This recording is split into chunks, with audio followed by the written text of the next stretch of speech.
Sir మా ఏరియాలో రోడ్లు చక్కగా లేవు, మా ఊర్లకు బస్సులు వస్తలేవు, ఎప్పుడో కట్టిన పాత బంగ్లా పెచ్చులు ఊడి పోరల మీద పడుతున్నాయి, నీళ్లు చక్కగా వస్తలేవు. ఇగో ఇట్లా ఎమ్మెల్యే దగ్గరకు వచ్చి తిప్పలు చెప్పుకుంటారు పబ్లిక్. తీరువాటం ఉంటే కలుస్తారు, లేదంటే సారు బిజీ ఉన్నాడు మళ్ళీ రమ్మని పంపిస్తారు. ఓట్ల ప్రచారంలో తప్ప టెన్క పబ్లిక్లో గోవుడైతే తక్కువనే, కానీ ఈ సార్ అట్లా కాదుల్లో.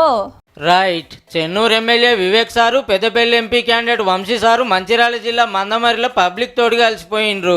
వార్డులు తిరుక్కుంటా ఏడేం తిప్పలు ఉన్నాయో అరుచుకున్నారు. ఎలక్షన్ కూడా అయిపోగానే కొత్త రోడ్లు డ్రైనేజీలు వేస్తామని మాట ఇచ్చిండ్రు.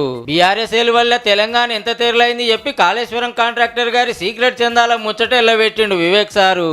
సుమారు 500 కోట్ల రూపాయలు మెగా ఇంజనీరింగ్ కంపెనీ కేసీఆర్ కి ఇచ్చిందో ఇదంతా కూడా ప్రజల పైసలు. వంశీ సారు పబ్లిక్ లా తిరుగుతుండు, కార్యకర్తలను కలుస్తుండు.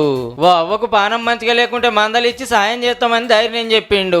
అట్లనే గుడ్ ఫ్రైడే ప్రార్థనలు చేసిండు చర్చికి పోయి. కారోళ్ల పాలనలో భూదందాలు, ఉసుక దందాలు, అవినీతి స్కాములు జరిగినాయని యాద్ చేసి ఆ పార్టీ ఎంపీ క్యాండిడేట్ ను ఆర్పారర్చుకున్నాడు. గిట్లా ఈ కొప్పులు ఈశ్వరు ఏదైతే కోట్లు సంపాదించిండో కోట్లు ఈశ్వరు మళ్ళీ వచ్చి ప్రజల మీద దుర్వినియోగము, దౌర్జన్యం చేయడానికి, ఓట్లు అడుక్కోవడానికి ఏ ముఖంతో వస్తున్నారని చెప్పి మీరందరూ ఒకసారి ఆలోచించాలి.